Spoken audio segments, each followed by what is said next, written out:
నా ప్రియ విద్యార్థులకి శుభోదయం. నేను మీ నాగలక్ష్మి టీచర్ని. పద్మనాభం మండలంలో కస్తూర్బా గాంధీ పాఠశాలలో తెలుగు టీచర్గా పనిచేస్తున్నాను. బాగున్నారమ్మా అందరూను? కరోనా జాగ్రత్తలు తీసుకుంటూ ఇంటి దగ్గర 10వ తరగతి పరీక్షలకి బాగా సంసిద్ధులు అవుతున్నారని ఆశిస్తూ నేను ఈ తరగతిని మొదలు పెడతా. ముందుగా మనం చిన్న ప్రార్థన ద్వారా ఈ తరగతిని ప్రారంభిద్దాం. ఇటువంటి విపత్కర పరిస్థితుల నుండి మనల్ని రక్షిస్తూ మన పరీక్షలకి మన చదువుకి ఎటువంటి ఆటంకం కలగకుండా ఉండాలని ఆ భగవంతుని ఒకసారి ప్రార్థిస్తూ ఈ తరగతిని మొదలు పెడదాం. ఆపదం అపహార్తారాం దాతారాం సర్వసంపదాం లోకాభిరామం శ్రీరామం భూయో భూయో నమామ్యహం. అందరూ బాగా చదువుతున్నారమ్మా? ప్రభుత్వం వారు మనకు కల్పిస్తున్నటువంటి ఈ ఆన్లైన్ తరగతుల విధానం చాలా సంతోషాన్ని కలిగిస్తుంది. మీ అందరూ ఈ అవకాశాన్ని చక్కగా సద్వినియోగపరుచుకుంటూ ఈ ఈ సద్వినియోగపరుచుకుంటారని నేను ఆశిస్తున్నాను. మీ అందరికీ మనం 10వ తరగతి మోడల్ పేపర్ తెలుసు కదమ్మా.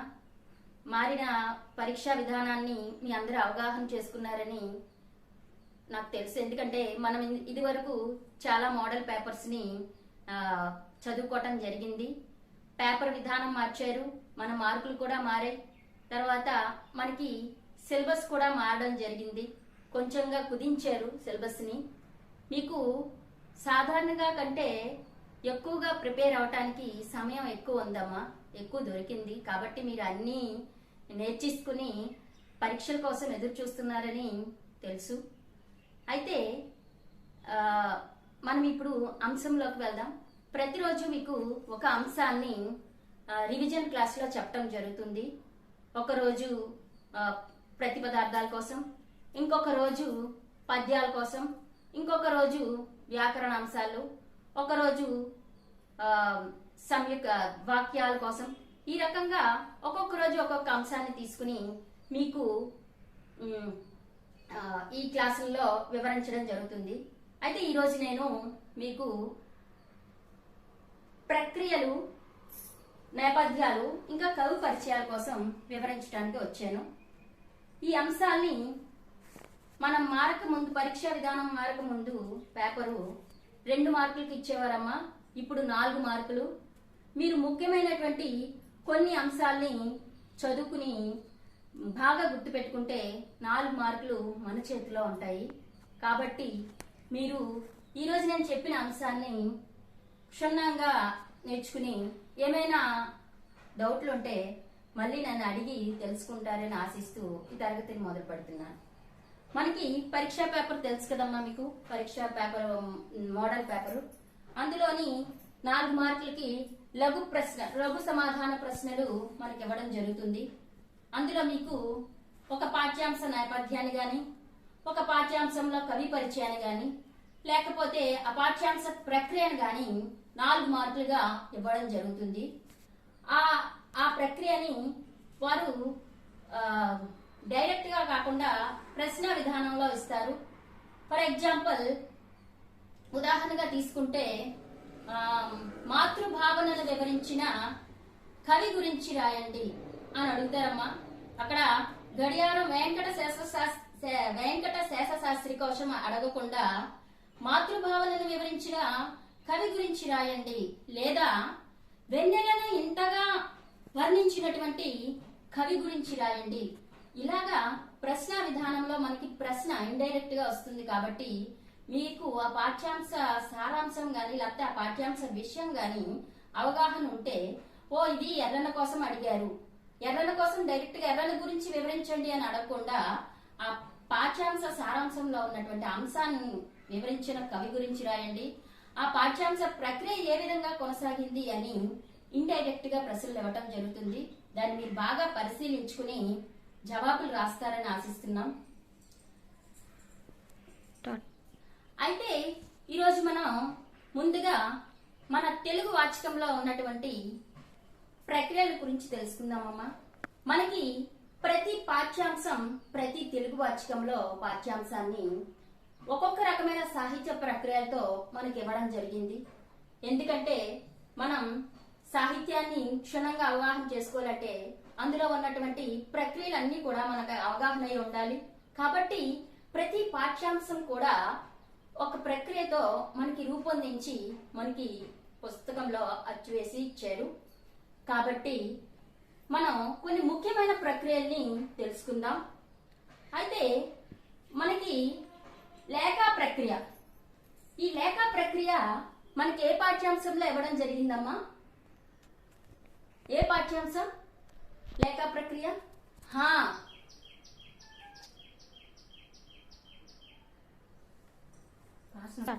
చెప్పమ్మా. లేఖా ప్రక్రియ జానపదుని జాబు అనే పాఠ్యాంశంలో మనకి ఇవ్వడం జరిగింది. అయితే ఈ జానపదుని జాబు అనే పాఠ్యాంశంలో మనం లేఖా ప్రక్రియ ఎలా ఉంటుంది అనేది తెలుసుకున్నాం. ప్రస్తుతం ఆ పాఠ్యభాగం లేఖా రూపంలో ఉంది. జానపదుని జాబుతో బోయి భీమన్న రాసిన లేఖా సంపుటి నుండి పాఠాన్ని ఎంపిక చేశారు. తూర్పు గోదావరి జిల్లా యాసలో ఈ లేఖా రచన అంతా సాగి మనకి పాఠ్యాంశ రూపంగా మన అచ్చు పుస్తకంలో ముద్రింపబడి మనకి విషయావగాహనని లేఖా రూపంలో తెలియజేస్తుంది. అయితే ఈ లేఖా విషయాన్ని మనకి లేఖా ప్రక్రియ రాయండి అని పరీక్షల్లో అడగకుండా ఏమని అడుగుతారు? పల్లెటూరి జీవన విధానాన్ని తెలియచేసిన పాఠ్యాంశ ప్రక్రియను మీరు వివరించండి అని పరీక్షల్లో అడగటం జరుగుతుంది. అప్పుడు మీరు వెంటనే ఈ 3 అంశాలు కనీసం మీరు ఈ ప్రక్రియలు రాసినప్పుడు 4 వాక్యాలకి తగ్గకుండా రాయాలమ్మా. అలా రాస్తే మనకి 4 మార్కులు ఖచ్చితంగా వస్తాయి. ఈ రకంగా బోయి భీమన్ రాసినటువంటి జానపదుని జాబు అనే పాఠ్యాంశం మనకి లేఖా రూపంలో ఇచ్చారు. ఆ లేఖను మీరు వివరించాలి, ఆ ప్రక్రియను మీరు వివరించాలి. ఇక ఇంకా ముఖ్యమైనటువంటి ఇంకొక ప్రక్రియ శతకం. శతకం పద్యాలు మనకి ప్రతి తెలుగు వాచకంలో ఉంటాయి. ఈ శతక ప్రక్రియ అనేది చాలా ముఖ్యమైనటువంటి సాహిత్య ప్రక్రియ.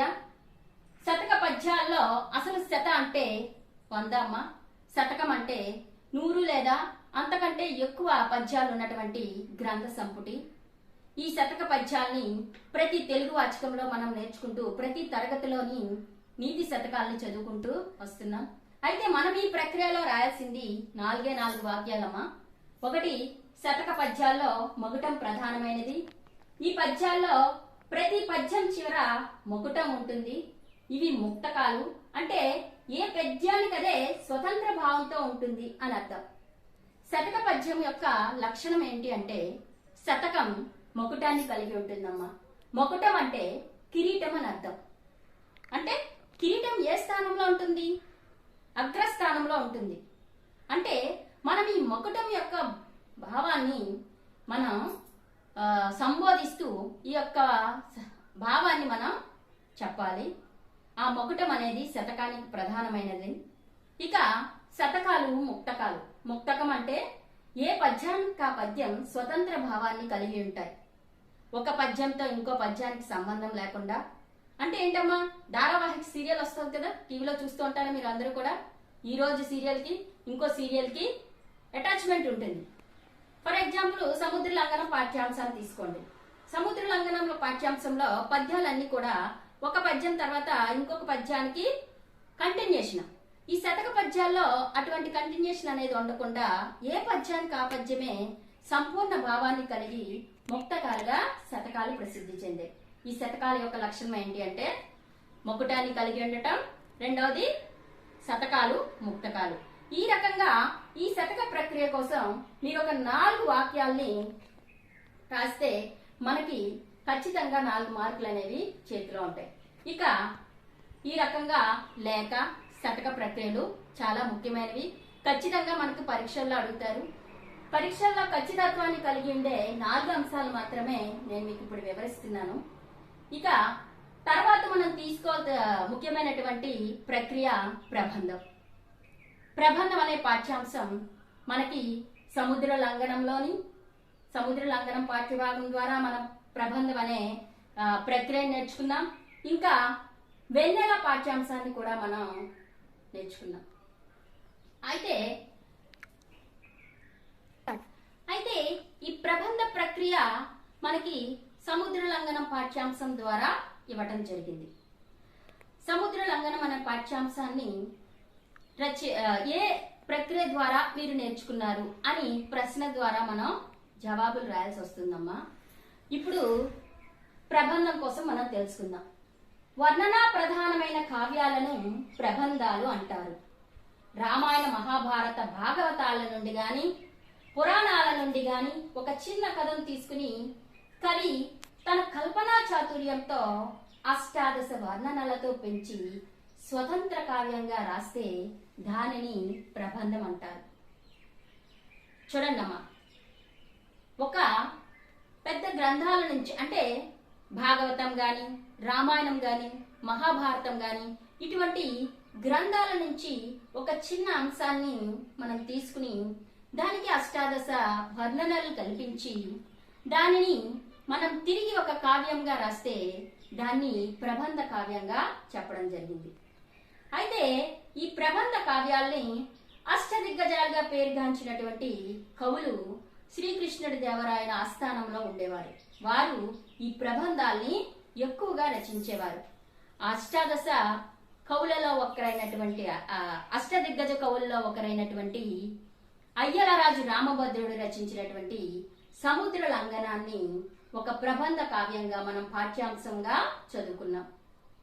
అయితే అందుకనే శ్రీకృష్ణ దేవరాయల యుగాన్ని ప్రబంధ యుగంగా మన తెలుగు సాహిత్యంలో చెప్పుకోవటం జరిగింది. ఈ రకంగా ప్రబంధ ప్రక్రియను కూడా మనం ఒక 4 వాక్యాలతో మన పరీక్షల్లో రాస్తే ఖచ్చితమైనటువంటి మార్కులు మనకి వస్తాయమ్మా. మరొకసారి చూడండి, వర్ణనా ప్రధానమైన కావ్యాలను ప్రబంధాలు అంటారు. రామాయణ మహాభారతాల నుండి గాని పురాణాల నుండి గాని ఒక చిన్న అంశాన్ని లేకపోతే ఒక కథని తీసుకుని కవి తన కల్పనా చాతుర్యంతో అష్టాదశ వర్ణనలను చేసి తిరిగి దాన్ని ఒక కావ్యంగా రచిస్తే దాన్ని ప్రబంధంగా మనం చెప్పుకుంటాం. ఈ రకంగా ఈ ప్రక్రియ కూడా మన పరీక్షలకు చాలా ముఖ్యమైనటువంటిది. సాహిత్య ప్రక్రియల్లో ప్రబంధానికి చాలా ప్రాచుర్యం ఉంది. ఇంకా మనం ముఖ్యంగా చెప్పుకోవాల్సింది ముందు మాట అనే ప్రక్రియ, తర్వాత కథా ప్రక్రియ. కథా ప్రక్రియ అంటే మనకి నగర గీతం, చిత్రగ్రీవం ఇటువంటి పాఠ్యాంశాలు మనకి కథా ప్రక్రియ ద్వారా మన వాచికంలో ఇవ్వడం జరిగింది. కథా ప్రక్రియ అంటే మానవ సంబంధాలు, సామాజిక సేవ ఇతివృత్తంతో కళ్ళకు కట్టినట్లుగా మనోభావాలను పలికించేలా ఉండేదే కథ. ఈ వాక్యాల మీద రాస్తే ఖచ్చితంగా 4 మార్కులు అనేవి మన ప్రక్రియల ద్వారా మనం నేర్చుకోవచ్చమ్మా. అయితే ఇవి ముఖ్యమైనటువంటి ప్రక్రియలు. ఖచ్చితంగా ఈ 4 ఒకటైనా సరే మనకి పరీక్షల్లో ఇవ్వటం జరుగుతుంది. ముఖ్యమైనటువంటివి ఖచ్చితమైనటువంటి ప్రక్రియలను మాత్రమే మీకు నేను వివరించడం జరిగింది. మీరు రోజు మన తెలుగు తరగతి సమయంలో ఇవన్నీ కూడా తిరిగి పునశ్చరణ చేసుకుంటారని నేను అనుకుంటున్నాను. మీ అందరూ కూడా పుస్తకాల్లో రోజుకొకసారి ఈ ప్రక్రియల కోసం కూడా రాయండమ్మా. నెక్స్ట్ మనం ఈ రకంగా మనం ప్రక్రియల్ని నేర్చుకుని రోజుకొకసారి పునశ్చరణ చేసుకోవాలి. తర్వాత ఇంకా మనం తెలుగు వాచకంలోని చెప్పుకోదగ్గది నేపథ్య ఉద్దేశాలమ్మా. ప్రతి పాఠ్యాంశానికి ఒక నేపథ్యాన్ని, ఒక ఉద్దేశాన్ని ఇవ్వడం జరిగింది. అయితే ప్రతి పాఠ్యాంశంలో ఉన్న ఉద్దేశం ద్వారా మనం ఆ విషయాల్ని అవగాహన చేసుకుని ఆ భావాల్ని మనం పెంపొందింపుకోవాలని ఒక్కొక్క పాఠ్యాంశాన్ని ఒక్కొక్క ఉద్దేశంతో రూపొందించడం, ఆ పాఠ్యాంశం యొక్క నేపథ్యాన్ని మనకి పాఠ్యాంశానికి ముందుగానే వివరించడం జరుగుతుంది. అయితే ఇవి పరీక్షల్లో ఖచ్చితంగా మనకు వస్తాయమ్మా 4 మార్కులకి. సముద్ర లంఘనం అనే పాఠ్యాంశం ఉందమ్మా, దాని యొక్క నేపథ్యాన్ని రాయండి అని అడుగుతారు. అడిగితే రామలక్ష్మణులు సీతాన్వేషణలో కిష్కిందకు చేరుకుంటారు. సీతాదేవి అపహరణ తర్వాత రామలక్ష్మణులు సీతను అన్వేషిస్తూ కిష్కిందకు చేరుకుంటారు. సుగ్రీవునితో స్నేహం చేస్తాడు. సుగ్రీవుడు సీతను వెతకటానికి వానర సైన్యాన్ని నలుదిశలకు పంపిస్తాడు. ఆంజనేయ బృందం దక్షిణ దిశకు వెళ్తుంది. జాంబవంతుని ప్రోత్సాహంతో ఆంజనేయుడు మహేంద్రగిరి నుంచి లంఘనానికి సిద్ధమవడమే ఈ పాఠమునకు నేపథ్యం. మీరందరూ కూడా రామాయణం ఉంది మనకు ఉపవాచకంగా, రామాయణంలో కూడా నేర్చుకున్నారు కదమ్మా.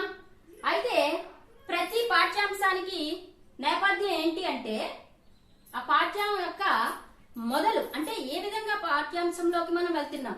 ఇప్పుడు సినిమాలో హీరో ఇంట్రొడక్షన్ చూడండి ఎలా ఉంటుందో, ఆ రకంగా పాఠ్యాంశం యొక్క ఇంట్రొడక్షన్ ఇంట్రొడక్షన్ మనకి వివరించడం. సముద్ర లంఘనం అంటే సముద్రుడు అదే హనుమంతునితో మైత్రిని మొదలు పెడతాడు శ్రీరామచంద్రుడు సీతాన్వేషణలో. అప్పుడు హనుమంతుడు దక్షిణ దిశగా సీతాన్వేషణ కోసం బయలుదేరడానికి మహేంద్రగిరి చేరుకుంటాడు. మహేంద్రగిరి మీద హనుమంతుడు దక్షిణ దిశ వైపుగా చూస్తూ తను సీతాదేవి దగ్గరికి బయలుదేరే సమయాన్నే మనకి పాఠ్యాంశ నేపథ్యంగా ఇవ్వటం జరిగింది. 4 వాక్యాలకి తగ్గకుండా మీరు ఈ నేపథ్యాన్ని కానీ రాసినట్లయితే ఖచ్చితంగా మనకి పరీక్షల్లో 4 మార్కులు అనేవి వస్తాయమ్మా. నెక్స్ట్ మాతృభావన. మొదటి దండయాత్రలో కళ్యాణదుర్గం జయించిన తర్వాత అప్పాజీ సోందేవుడు విజయోత్సాహంతో శివాజీ వద్దకు వస్తాడు. శివాజీతో, దేవా, మీ ఆజ్ఞ ప్రకారం కళ్యాణిని జయించి దాని సర్దాలను పట్టి బంధించి సర్వస్వాన్ని రాణివాస స్త్రీలను బందీలుగా తెచ్చాను అని మనవి చేశాడు. అది విన్న శివాజీ పరస్త్రీలు తల్లులతో సమానమని చెప్పి ఆమెకు అగౌరవం కలిగించినందుకు చింతిస్తూ ఇలా చేయడం తగదని హితవు పలికే సందర్భాన్నే మనకి నేపథ్యంగా ఇస్తారు. మాతృభావన పాఠ్యాంశంలో శివాజీ యొక్క మాతృభావనని అబ్బాజీ సోమదేవంతో పలికినటువంటి కఠిన వాక్యాలతో మన ఈ పాఠ్యాంశం అనేది మొదలవుతుందమ్మా. కాబట్టి మాతృభావన పాఠ్యాంశం కూడా మన నేపథ్యంగా చదువుకోవాల్సిన అవసరం ఎంతైనా ఉంది. నెక్స్ట్ భిక్షాపాఠం. భిక్షాపాఠ నేపథ్యాన్ని, భిక్షాపాఠం అందరికీ తెలుసు కదమ్మా. మీ అందరూ కూడా ఇవన్నీ ముందుగానే చదువుకుని రెడీగా ఉన్నారు. మళ్ళీ మనం పునశ్చరణ చేసుకుంటున్నాం.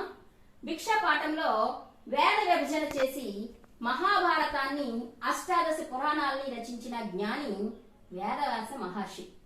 ఒక సందర్భంలో వ్యాసుడు తన 10,000 మంది శిష్యులతో కాశీనగరంలో ఉండవలసి వచ్చింది.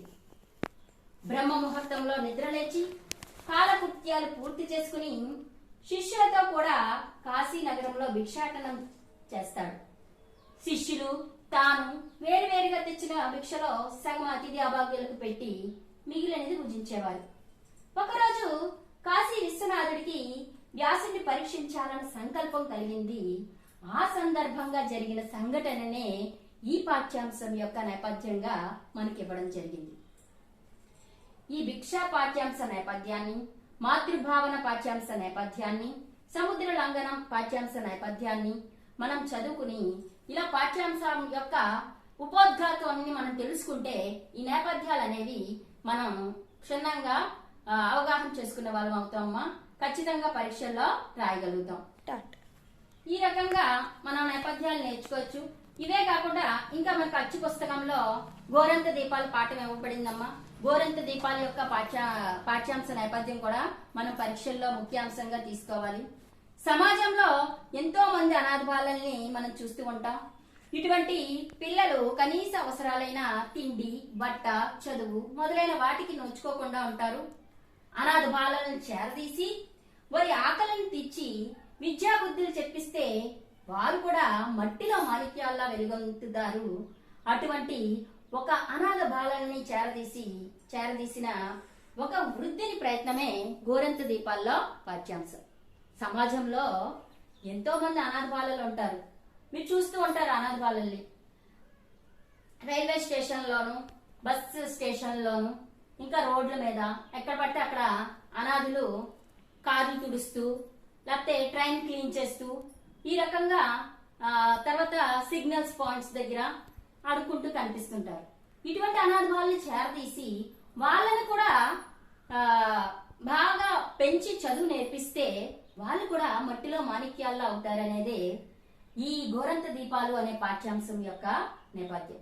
అలా ఒక వృద్ధుడు ఒక అనాథ బాలుడిని చేరదీసి తనని ప్రయోజకుడిని చేయటమే ఈ పాఠ్యాంశం యొక్క నేపథ్యం. ఖచ్చితంగా ఈ 4 పాఠ్యాంశాల్లో ఒక్కటైనా మన పరీక్షల్లో ఇవ్వటం జరుగుతుందమ్మా.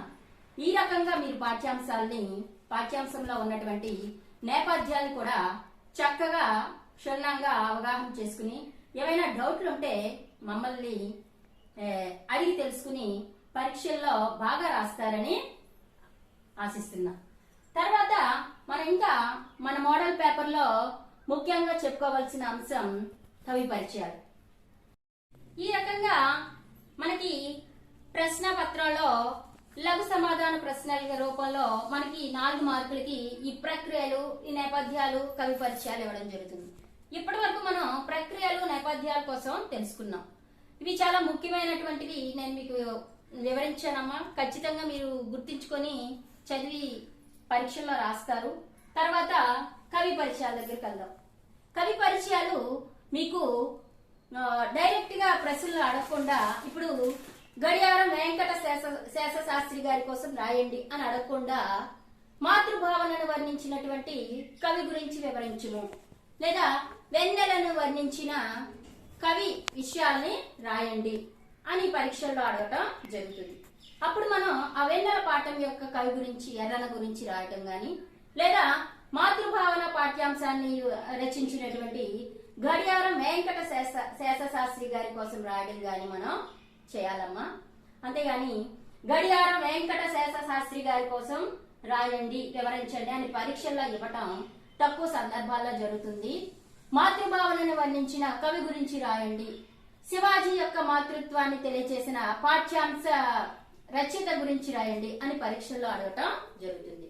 అయితే మన మాతృభావన అనే పాఠ్యాంశం యొక్క రచయిత కవి గడియారం వెంకట శేష శాస్త్రి. కాలం 20వ శతాబ్దం. ఆయన యొక్క గ్రంథాలు శ్రీ శివభారతం, మురారి మొదలైనవి. ఆయన యొక్క బిరుదులు కవితావతంస, కవి సింహ, అవధాన పంచానన, దుర్భాగ రాజశేఖర. ఇక ఈయన శతవధానాలు, కావ్యాలు, నాటకాలు కూడా రాశారమ్మా. కావ్య నాటకాలు రచించారు. అయితే మనం ప్రతి ఒక్క కవి పరిచయంలో 4 అంశాలను గుర్తు పెట్టుకుని వివరిస్తే ఖచ్చితంగా మనకి 4 మార్కులు వస్తాయి. మీరు ఖచ్చితమైన జవాబుల్ని తప్పులు లేకుండా రాయాల్సిన అవసరం ఎంతైనా ఉంది. ప్రతి కవి యొక్క పేరు, ఆయన కాలం, ఇంకా ఆయన యొక్క రచనలు, బిరుదులు మనం రాసి ఇంకా ఇతర అంశాల్లో ఒక వాక్యం, ఈ రకంగా 4-5 వాక్యాల్లో ఆ కవి యొక్క పరిచయాన్ని మనం పరీక్షల్లో రాయాలి. ఈ రకంగా మాతృభావన కవి గడియారం వెంకట శేష శాస్త్రి గారి కోసం తెలుస్తుంది. ఇక 2వ పాఠంగా మనకి పల్లెటూర్ల ప్రశాంత జీవనాన్ని వర్ణించినటువంటి కవి గురించి వివరించుము అని అడగటం జరుగుతుంది. బోయి వేమనను గూర్చి రాయండి అనే సందర్భాలు చాలా తక్కువగా ఉంటాయి. పల్లెటూర్ల ప్రశాంత వాతావరణాన్ని వివరించినటువంటి కవి గురించి రాయండి.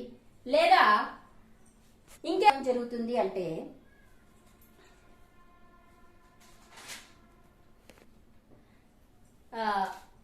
నగర జీవితానికి, పల్లె జీవితానికి వ్యత్యాసాన్ని చూపించిన రచయిత గురించి వివరించుము అని పాఠ్యాంశంలో పరీక్షల్లో ఇవ్వడం జరుగుతుంది. అప్పుడు మీరు బోయి వేమన కోసం రాయాల్సిన అవసరం ఉంది. కాలం 20వ శతాబ్దం. ఈయన 1911లో జన్మించి 2005 వరకు జీవించి ఉన్నారు. ఈయన యొక్క ముఖ్య రచనలు పాలేరు నాటకం, గుడిసెలు కాలిపోతున్నాయి మొదలైనటువంటివి. ఇక ఈయన యొక్క బిరుదులు కళాప్రపూర్ణ, పద్మశ్రీ, పద్మభూషణ్ మొదలైనవి. ఇక ఇతర అంశాల్లోకి వెళ్తే ఇతను రాసిన గుడిసెలు కాలిపోతున్నాయి అనే రచనకు కేంద్ర సాహిత్య అకాడమీ ఈయనకి గాను లభించింది. ఈ రకంగా ఈ కవి యొక్క విషయాలు ముఖ్యమైనటువంటివి. ఈ 4 కూడా మనం వివరించినట్లయితే మనకి పరీక్షల్లో ఖచ్చితమైన మార్కులు పొందగలుగుతాం. ముందుగా కవి పేరు, తర్వాత కవి యొక్క కాలం, ఆయన యొక్క ముఖ్యమైనటువంటి రచనలు, ఆ కవి యొక్క బిరుదులు, తర్వాత ఇతర అంశాలు. ఈ రకంగా 5 వాక్యాలకు తగ్గకుండా ఈ కవుల కోసం మనం ఇచ్చిన ప్రశ్నలకు జవాబులు గాని రాసుకోవాలి. తర్వాత ఇంకా ముఖ్యమైనటువంటి పాఠ్యాంశం సముద్ర లంఘనం. సముద్ర లంఘనంలో మనకి ప్రబంధ కవి అయినటువంటి అయ్యలరాజు రామభద్రుడి కోసం అడుగుతారు. ఏమని అడుగుతారు? సముద్రాన్ని లంఘించినటువంటి హనుమంతుని యొక్క పరాక్రమాన్ని తెలిపినటువంటి కవి గురించి రాయము అని అడగడం జరుగుతుంది పరీక్షల్లో. అప్పుడు మనం సముద్ర లంఘనం పాఠ్యాంశ కవిని గుర్తు తెచ్చుకుని ఆ అయ్యలరాజు రామభద్రుడి కోసం మనం రాయాల్సి ఉంటుంది. ఏంటి ఆయన యొక్క కాలం? 16వ శతాబ్దం. 16వ శతాబ్దాన్ని మనం ఏ విధంగా చెప్పుకున్నాం? ప్రబంధ యుగంగా చెప్పుకున్నాం. ఇందాక మనం ప్రక్రియల్లో ప్రబంధ ప్రక్రియ కోసం చెప్పుకున్నాం కదా. ఆ ప్రబంధ ప్రక్రియకి సంబంధించి ప్రబంధ యుగం కోసం మనం మాట్లాడుకున్నాం. అంటే శ్రీకృష్ణ దేవరాయల ఆస్థానంలో ఉన్నటువంటి కవులను ప్రబంధ కవులుగా, ఆయన యొక్క కాలాన్ని ప్రబంధ యుగంగా మన సాహిత్యంలో చెప్పుకోవటం జరుగుతుంది. ఆ రకంగా అయ్యలరాజు రామభద్రుడు ప్రబంధ కవి. ఆయన యొక్క కాలం 16వ శతాబ్దం. ఈ 16వ శతాబ్దాన్ని ప్రబంధ యుగంగా మనం అనుకుంటాం. ఆయన యొక్క రచనలు రామాభ్యుదయం, ఆయన యొక్క బిరుదులు చతుర సాహిత్య లక్షణ చక్రవర్తి, ప్రతివాది, మద గజ పంచానన అనేవి ఆయన యొక్క బిరుదులు. చతుర సాహిత్య లక్షణ చక్రవర్తి, ప్రతివాది, మద గజ పంచానన అనేవి అయ్యలరాజు రామభద్రుని యొక్క బిరుదులమ్మ. అయితే ఈయన ప్రబంధ కవి అని అనుకున్నాము. 16వ శతాబ్దంలో ప్రబంధ కవి యుగంగా మనం చెప్పుకున్నాం 16వ శతాబ్దాన్ని. ఈ అయ్యలరాజు రామభద్రుడు సముద్ర లంఘనం అనే పాఠ్యాంశాన్ని ప్రబంధ కావ్యంగా మనకి రూపొందించి ఇవ్వడం జరిగింది. ఈయనని ప్రబంధ కవిగా చెప్పుకోవచ్చు. ఇంకా ముఖ్యమైనటువంటి కవి శ్రీనాథుడు. శ్రీనాథుని యొక్క కాలాన్ని మనం 15వ శతాబ్దంగా చెప్పుకుంటున్నాం. ఆయన యొక్క రచనలు మరుత్తరాట్ చరిత్ర, శాలివాహన సప్తపతి, పండితారాజ్య చరిత్ర మొదలైనటువంటివి శ్రీనాథుని యొక్క రచనలు. ఆయన యొక్క బిరుదులు కవి సార్వభౌమ. ఈ రకంగా మన ముఖ్యమైనటువంటి ఈ కవుల కోసం పరీక్షల్లో రాయాల్సిన అవసరం ఎంతైనా ఉంది. ఖచ్చితంగా మీరు ఈ నలుగురు కవుల గురించి, ఈ పాఠ్యాంశ నేపథ్యాల గురించి, ఈ ప్రక్రియల గురించి ప్రతిరోజు ఒకసారి పునశ్చరణ చేసుకుని మనం మననం చేసుకుంటే మన పరీక్షల్లో సులభంగా గుర్తుకొచ్చి పరీక్షలు రాసేటప్పుడు మనకే విధమైన ఆటంకాలు లేకుండా జవాబులు అనేది సులభంగా రాయగలుగుతాం. ప్రతిరోజు మీరు ఒక్కసారి ప్రతి విషయాన్ని పునశ్చరణ చేసుకోండమ్మా. ప్రతిరోజు పునశ్చరణ చేసుకోవటం వల్ల ఖచ్చితమైనటువంటి జవాబుల్ని మన పరీక్షల్లో రాసి పూర్తి మార్కుల్ని పొందగలుగుతాం. ఈ రకంగా మనకి లఘు సమాధాన ప్రశ్నల్లో ప్రక్రియల కోసం, నేపథ్యాల కోసం, కవి పరిచయాల కోసం ఇవ్వడం జరుగుతుంది. ఇంకా మనం ముఖ్యమైనటువంటి కవుల గురించి చెప్పుకుంటే గోరంత దీపాల యొక్క రచయిత. గోరంత దీపాల రచయిత పులికంటి కృష్ణారెడ్డి గారు. ఈ ప్రశ్నని పరీక్షలో ఏ విధంగా ఇవ్వడం జరుగుతుంది అంటే, అనాథ బాలలను ఆదరించి చేరదీసి వాళ్లకు జీవితాన్ని ప్రసాదించినటువంటి వృద్ధుని ప్రయత్నాన్ని వర్ణించిన రచయిత గురించి రాయము అని పరీక్షల్లో ఇవ్వడం జరుగుతుంది. అప్పుడు మీరు గోరంత దీపాలు పాఠ్యాంశ కవి గురించి రాయడం ఉండాలి. అయితే ఈ గోరంత దీపాలు పాఠ్యాంశ రచయిత పులికంటి కృష్ణారెడ్డి గారు. ఈయన 20వ శతాబ్దానికి చెందినటువంటి రచయిత. 1931లో జన్మించి 2007 వరకు జీవించి ఉన్నారు. తల్లిదండ్రులు పాపమ్మ, గోవిందరెడ్డి. ఈయన యొక్క జన్మస్థలం చిత్తూరు జిల్లా వెదురుకుప్ప మండలం జక్కదన్న గ్రామం. ఈయన యొక్క రచనలు గూడు కోసం గువ్వలు మొదలైన 150 కథల్ని ఈయన రచించారు. 4 కాళ్ళ మండపం అనేది ఈయన యొక్క ఇంకొక రచన. ఈ రకంగా మనం కవుల గురించి నేర్చుకుని, పాఠ్యాంశం యొక్క నేపథ్యం గురించి నేర్చుకుని పాఠ్యాంశం యొక్క ప్రక్రియ కోసం నేర్చుకుంటే మనకి ఈ 4 మార్కులు అనేవి ఖచ్చితంగా మన చేతిలో ఉంటాయి. ప్రతి పాఠ్యాంశానికి ఒక నేపథ్యాన్ని, ఆ ప్రక్రియని, ఆ కవి పరిచయాన్ని మనం చదువుకునేటప్పుడు ముందుగా వాటిని తెలుసుకుని అప్పుడు మనం మిగతా అంశాల్లోకి నెమ్మదిగా అడుగు పెడితే ఆ పాఠ్యాంశంలో ఉన్నటువంటి విషయాలన్నీ కూడా మనం పూర్తిగా సంగ్రహించిన వాళ్ళం అవుతాం. ముందు మీరు ఒక పాఠ్యాన్ని తీసుకుని, ఒక మాతృభావన అనే పాఠ్యాంశాన్ని తీసుకుని ఆ పాఠ్యాంశ ప్రక్రియ ఏ విధంగా ఉంది, ఏ ప్రక్రియలో ఇచ్చారు అనేది మీరు అవగాహన చేసుకోండి. వెంటనే ఆ పాఠ్యాంశం యొక్క నేపథ్యం ఏంటి, తర్వాత ఆ పాఠ్యాంశ రచయిత ఎవరు, తర్వాత ఆ పాఠ్యాంశంలో ఉన్నటువంటి ముఖ్యమైన పద్యాలు ఏంటి, ఏ పద్యాలు చుక్క గుర్తిని స్టార్ మార్కుని కలిగి ఉంటాయి, ఆ పద్యాల యొక్క ప్రతిపదార్థాలు చదవటం, ఆ పద్యాలకి మనం భావాలు తెలుసుకోవటం, ముఖ్యమైనటువంటి సారాంశ ప్రశ్నను నేర్చుకోవటం. ఈ విధంగా ఆ పాఠ్యాంశం యొక్క పూర్తి అవగాహన అనేది మనం నేర్చుకుని తర్వాత వ్యాకరణాంశాల్లోకి ఆ పాఠ్యాంశానికి సంబంధించిన వ్యాకరణాంశాల్లోకి వెళ్తే పరీక్షలు పరీక్షల ప్రిపరేషన్ అనేది ఒక క్రమ పద్ధతిలో వెళ్ళి మనకి బాగా అవగాహన అయ్యి ఎక్కువగా గుర్తుండే అవకాశం ఎంతో ఉంటుంది. ఈ రకంగా మనం ప్రక్రియలు, నేపథ్యాలు, కవి పరిచయాల కోసం పరీక్షలకు సంసిద్ధం అవుదాం. ఇకపోతే పరీక్షా విధానం మనకి పూర్వం అయితే పరీక్ష మీకు మోడల్ పేపర్ ఆల్రెడీ మేము చెప్పామమ్మా, మీరు చాలా ప్రాక్టీస్ చేశారు. అయినా కానీ మనం ప్రతిరోజు పునశ్చరణ చేసుకోవటం వల్ల ఖచ్చితమైనటువంటి సమాధానాలు మన దగ్గరే ఎప్పుడు ఉంటాయి.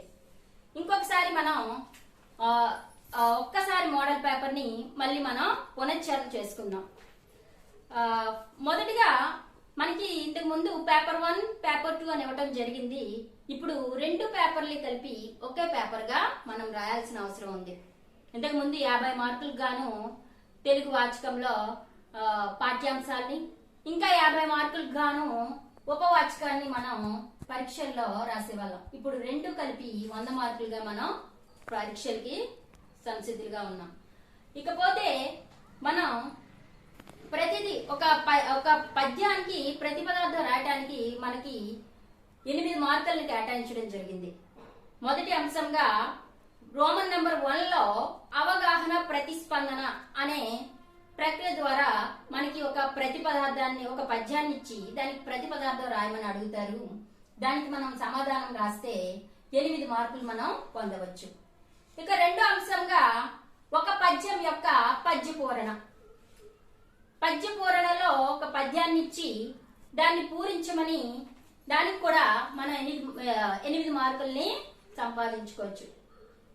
ఇక మూడో అంశంగా మనకి సంఘటన క్రమం. మనం ఉపవాచకంగా ఇచ్చినటువంటి రామాయణంలో సంఘటనలు, ఈ 6 కాండల్లో ముందుగా మనం బాలకాండలో ఉన్నటువంటి అంశాలు గుర్తుపెట్టుకుని ఆ సంఘటనలన్నీ కూడా క్రమంగా గుర్తుపెట్టుకుంటే ఈ సంఘటన క్రమం అనే సామర్థ్యం ద్వారా మనం 8 మార్కుల్ని సంపాదించవచ్చు. ఈ రకంగా ప్రతి పదార్థానికి 8 మార్కులు, పద్య పూరణకి 8 మార్కులు, ఇక సంఘటన క్రమంకి 8 మార్కులు గాను. సంఘటన క్రమం తర్వాత మనకి అపరిచిత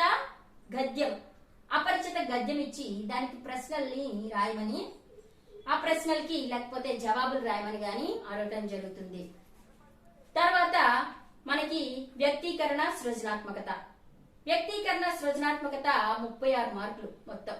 ఈ వ్యక్తీకరణ సృజనాత్మకతలోనే మనకి లఘు సమాధాన ప్రశ్నల్ని ఇవ్వడం జరిగింది. ఈ లఘు సమాధాన ప్రశ్నల్లో ఒకటి పాఠ్యాంశం కోసం, ప్రక్రియల కోసం గాని, రచయిత కోసం గాని, లేదా నేపథ్యం కోసం గాని ఇవ్వడం జరుగుతుంది. ఇవి లఘు సమాధాన ప్రశ్నలు, కానీ ప్రతి ప్రశ్నకి 4 మార్కులు. అయితే ఇందులోని పాత్ర స్వభావాల్ని, కవి పరిచయాల్ని, పాఠ్యాంశ నేపథ్యాల్ని ఎక్కువగా ఇస్తూ ఉంటారు. తర్వాత వ్యాసరూప ప్రశ్నల్లో మనకి 10 వాక్యాలకు మించకుండా జవాబు రాయాల్సినటువంటి వ్యాసరూప ప్రశ్నలు. అందులో 3 ప్రశ్నలకు గాను మనం సమాధానం రాయాల్సి ఉంటుంది. ఒక్కొక్క ప్రశ్నకు 8 మార్కులు చొప్పున 24 మార్కులు వ్యాసరూప ప్రశ్నల్లో మనం సంపాదించుకోవచ్చు.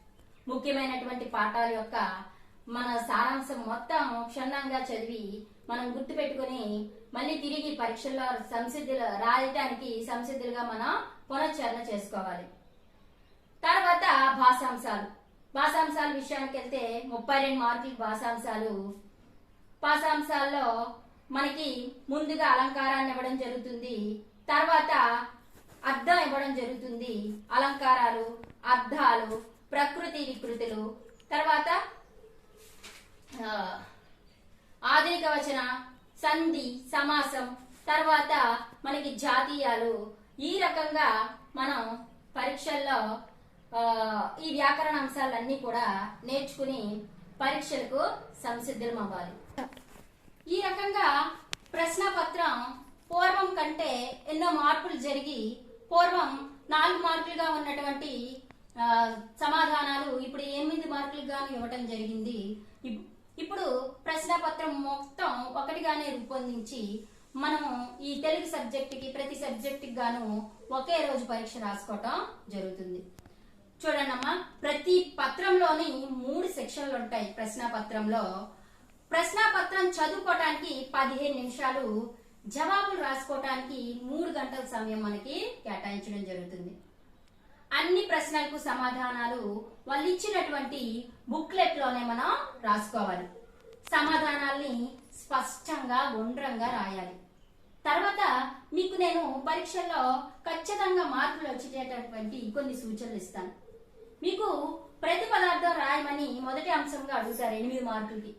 ప్రతి పదార్థం రాసేటప్పుడు మీరు ఖచ్చితంగా ఆ వరుస క్రమం అనేది చూసుకుని ఆ సంబోధనతో మొదలుపెట్టి మీరు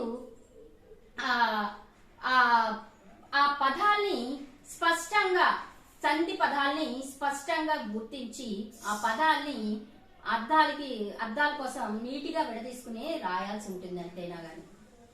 ఆ తర్వాత మీకు పద్య పూరణ అనే అంశం రాసినప్పుడు ఈ పద్య పూరణలో మీరు ఆ యతి ప్రాసల్ని క్రమం తప్పకుండా ఆ యతిని కరెక్ట్ గా రాస్తే మీకు అది మార్క్ చేసినా కూడా ఖచ్చితమైనటువంటి పూర్తి మార్కులు మనం సంపాదించుకోవచ్చు. తర్వాత వ్యాసరూప ప్రశ్నలు రాసేటప్పుడు ఒక ఉపోద్ఘాతం, ఆ పాఠ్యాంశం కోసం చిన్న ఉపోద్ఘాతం, మీకు వీలైతే కవిని కూడా గుర్తించి కవి గురించి కూడా ఒక వాక్యం 2 వాక్యాలు రాసి అప్పుడు జవాబులోకి వెళ్ళి ఆ జవాబుకి ఒక ముగింపుని కానీ ఇస్తే చక్కగా ఆ జవాబు అనేది ఆకర్షణీయంగా ఉండి మీరు పూర్తి మార్కులు సంపాదించుకునే అవకాశం ఎంతైనా ఉంటుంది. ఈ రకంగా మనం పరీక్షల్లో కొన్ని సూచనల్ని మనం గుర్తు పెట్టుకుని అవి అనుసరిస్తూ మనం జవాబులు కానీ రాసేటట్లయితే ఎంతో మంచి మార్కుల్ని పూర్తి స్థాయిలో మనం పొందవచ్చు. ఇంకా మనం కవి పరిచయం రాసినప్పుడు, అదే ప్రతి పదార్థం రాసినప్పుడు ఆ కవి గురించి కొంచెం 2 వివరాలు రాసి తర్వాత ఆ పద్యం యొక్క సందర్భాన్ని కానీ మనకు వీలైతే సందర్భాన్ని కూడా చిన్నది రాసి ఏ సందర్భంలో ఆ పద్యం ఆ పాఠ్యాంశంలో వివరించబడింది అనే చిన్న సందర్భాన్ని రాసి అప్పుడు మీరు ప్రతి పదార్థం కానీ రాస్తే చాలా ఎఫెక్టివ్ గా జవాబు అనేది ఉండటంతో మీరు ఆ జవాబుకి పూర్తి మార్కుల్ని మనం సంపాదించుకోవచ్చు. తర్వాత పద్య పూరణలో ఆ యతి ప్రాస దగ్గర కరెక్ట్ గా మీరు ఆ మార్కుని ఇలా గీత పెడితే కింద ఒకే రకంగా పద్యం అనేది పూర్తయి మనకి పూర్తి మార్కులు దాని ద్వారా సంపాదించుకోవచ్చు. ఈ రకంగా మీరు ఏ మాత్రం తడబడకుండా మీకు వచ్చిన అంశాలన్నిటినీ కూడా ఎంతో క్షుణ్ణంగా గుర్తు తెచ్చుకుని ఈ పరీక్షలు అనేవి మీరు బాగా రాసి పూర్తి మార్కులు సాధించి ఉత్తీర్ణత సాధిస్తారని నేను మీ అందరికీ కూడా శుభాశిష్యులు తెలుపుతూ ఆశిస్తున్నాను. ఇటువంటి పరిస్థితుల్లో కూడా ప్రభుత్వం వారు మీకు ఇంత మంచి అవకాశాన్ని కల్పించి ఇలాగా ఒక్కొక్క తరగతిలో ఒక్కొక్క అంశం గురించి పునశ్చరణలో తరగతులను నిర్వహించి మీకు అందుబాటులో ఉంచుతున్నందుకు మీరందరూ కూడా చాలా అదృష్టవంతులమ్మా. చక్కగా చదువుకోవటానికి మంచి అవకాశాలు ఇప్పుడు మీకు ఇవ్వబడ్డాయి. దాన్ని మీరు చక్కగా సద్వినియోగం చేసుకుని పరీక్షలకి సంసిద్ధులు కండి. సంసిద్ధులు కండి. ఆ, ఆ, ఈ రకంగా మీరు రోజుకొక అంశాన్ని ఒకరోజు కవి పరిచయాలు, నేపథ్యాలు, తర్వాత ప్రక్రియలు, ఒకరోజు ప్రతి పదార్థం చదవటం, ఒకరోజు పద్య పూరణం కోసం పద్యాన్ని చదవటం, ఒకరోజు అలంకారాల కోసం చదవటం, ఒకరోజు వాక్యాల కోసం చదవటం, ఇలాగా రోజుకొక అంశాన్ని మాత్రమే మీరు ఎంచుకొని దాన్ని బాగా ప్రాక్టీస్ చేయండి అమ్మా. ప్రతిరోజు అన్ని కలగైకూరలో అన్ని కలిపేసి ఒకే రకంగా ఇచ్చేసేస్తే కాకుండా స్పష్టమైనటువంటి నిర్దిష్టమైనటువంటి ప్రణాళికను ఏర్పాటు చేసుకుని ఒక అంశాన్ని మీరు ఉద్దేశించుకుని దాన్ని మాత్రమే చదివితే ఖచ్చితంగా బాగా చదవగలిగిన వారు అవుతారు. ఇందులో ఒక అంశం, అందులో ఒక అంశం, అందులో ఒక అంశం, ఆ రకంగా మీరు ప్రణాళిక లేకుండా పరీక్షల్ని ఏమాత్రం ప్రిపేర్ అవ్వద్దు. బాగా ప్రిపేర్ అవ్వండి అమ్మా. రోజుకొక విషయాన్నే మీరు టార్గెట్ గా పెట్టుకుని దానికే ఎక్కువగా దృష్టిని కేంద్రీకరించి బాగా చదవటం మొదలు పెట్టండి. ఈ రకంగా మీరు చదువుతూ ఈ కరోనాని జయిస్తూ 10వ తరగతి పరీక్షలకి సంసిద్ధులుగా ఉన్నారని మేమందరం చాలా సంతోషిస్తున్నాం. ఎందుకంటే మనందరం కూడా పరీక్షలు నిర్వహించాలనే అనుకుంటున్నాం. ఎందుకంటే మన పిల్లల యొక్క సామర్థ్యాన్ని మనం పరీక్షల ద్వారా నిరూపించుకుని పొందినటువంటి ఫలితం అనేది చాలా ఆనందాన్ని ఇస్తుంది. కాబట్టి మన పరీక్షల నిర్వహణ ద్వారానే మనం మార్కులు సాధించి ఈ 10వ తరగతి ఉత్తీర్ణతలో ఎక్కువ విజయాన్ని సాధిస్తూ మనం ఇంకా ముందుకి బాగా చదువులో అభివృద్ధి చెందుతామని ఆశిస్తూ ఈ తరగతిని నేను పూర్తి చేస్తున్నాను.